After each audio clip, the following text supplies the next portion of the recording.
आज निघाला अनुसरून आहे. मी सुद्धा या मार्गात यायच्या आधी खूप दक्षी आणि कष्टी होतो. 12 ते 13 वर्षाची भटकंती. बुवाबाजी, डॉक्टर, संत महात्मा, पाहिजे तिथं पैसा तोनार घेणारे आणि फुकटातही काम करून देणारे निस्वार्थ भावनेने मिळाले. पण माझ्या बाहेरील बारीची समस्या कुठेही दूर झालेली नाही. अप्रतिम असा मार्ग आहे दादांनो. बाबांच्या कृपेने आणि त्या भगवंताच्या कृपेनं, त्या भगवंताच्या चरणी म्हणजे परमात्मा एक मार्गाला मी आणि माझा परिवार स्वीकारलो. हे म्हणजे भगवंताची आणि बाबांचीच कृपा. माध्यम कुणाचा सेवक असतो, कुणाचा कुणी काही. पण ज्या दिवशी मी या मार्गाचा म्हणजे भक्तिभाव आधी होताच, पण कुठेही काही थारा लागत नव्हता. कुठेही काही थारा लागत नव्हता. म्हणजे आत्महत्येशिवाय दुसरा काही पर्याय नाही. बुट्टीबोरी चौकामध्ये जेव्हा मी उतरलो, कारण इतरांचा अनुभव सांगण्यापेक्षा मी आज स्वतःचाच अनुभव सांगत आहे. आणि तो स्वतःचा अनुभव असा की मला बुट्टीबोरीला माझी बहीण राहते. बुट्टीबोरीला माझी बहीण राहते आणि त्या बहिणीने मला एकदा फोन केला की भाऊ तो कसं आहे कर, पण बुट्टीबोरीला ये.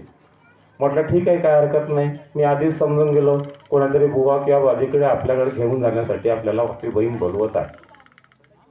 मी म्हटलं चला, एवढे वर्ष आपण प्रयत्न केले, परत पुन्हा आपण एकदा प्रयत्न करू.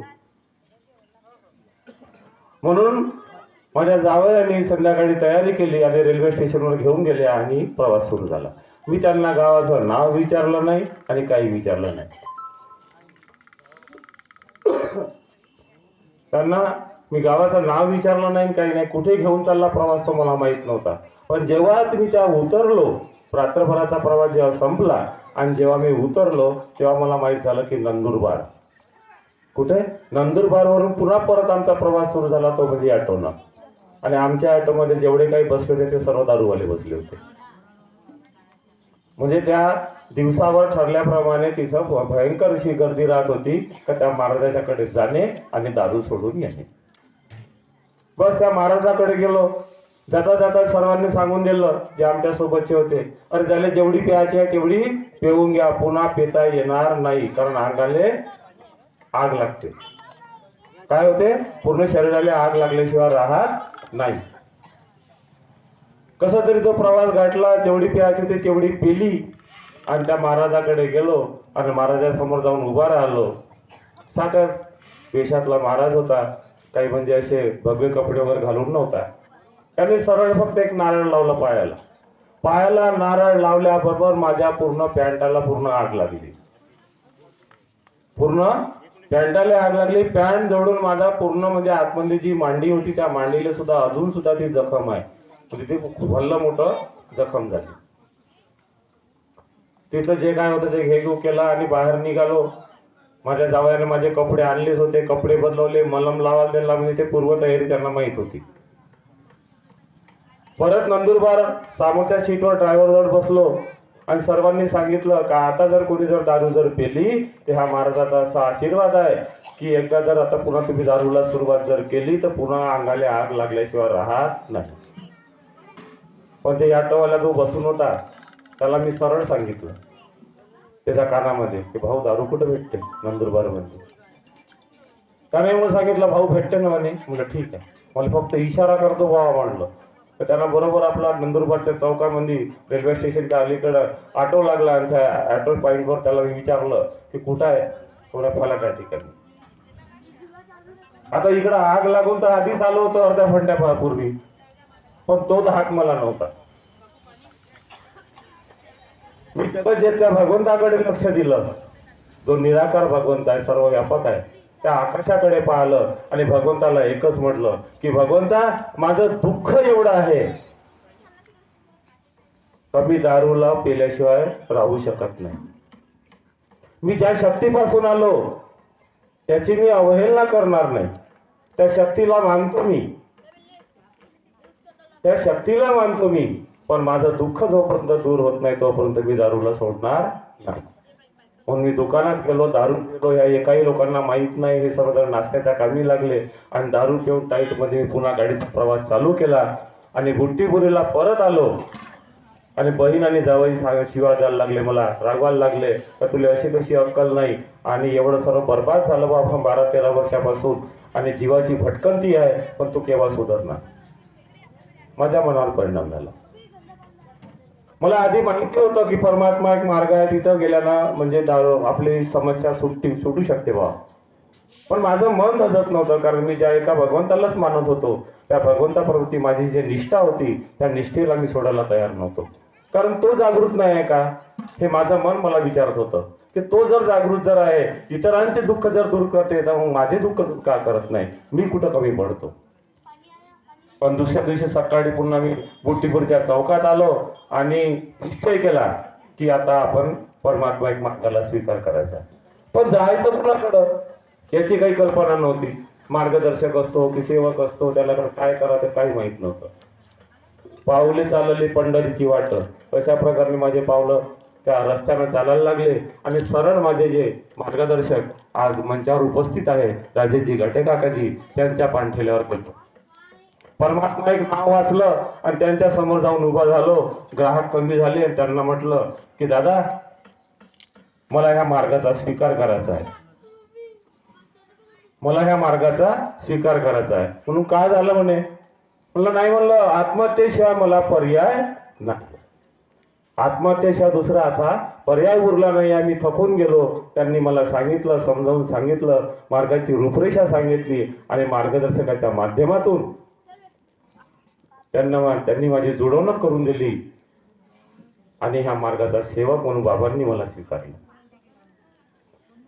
दादा, सांगण्याचं तात्पर्य एवढंच की 12 ते 13 वर्षाच्या भटकंतीनंतर मला हा मार्ग मिळाला आणि 5ही पैसे खर्च न करता मला हा मार्ग मिळाला.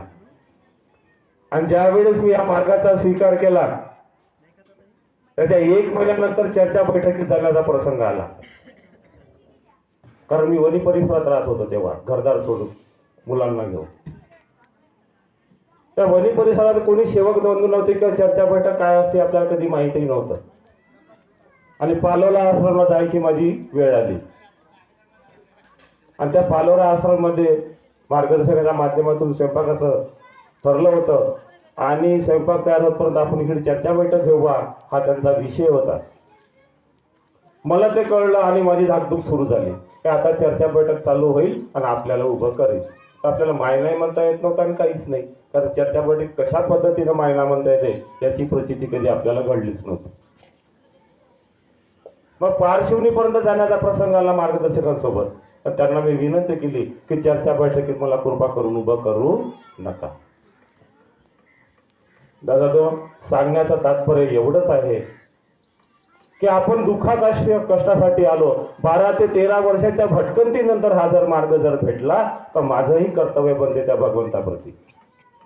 आत्ताच पोरीनं सांगितलं, मुलीनं सांगितलं, मलाही दुःख वाटलं, आपल्या सर्वांना दुःख वाटलं, पण आपलेही कर्तव्य आहे त्या भगवंताप्रती.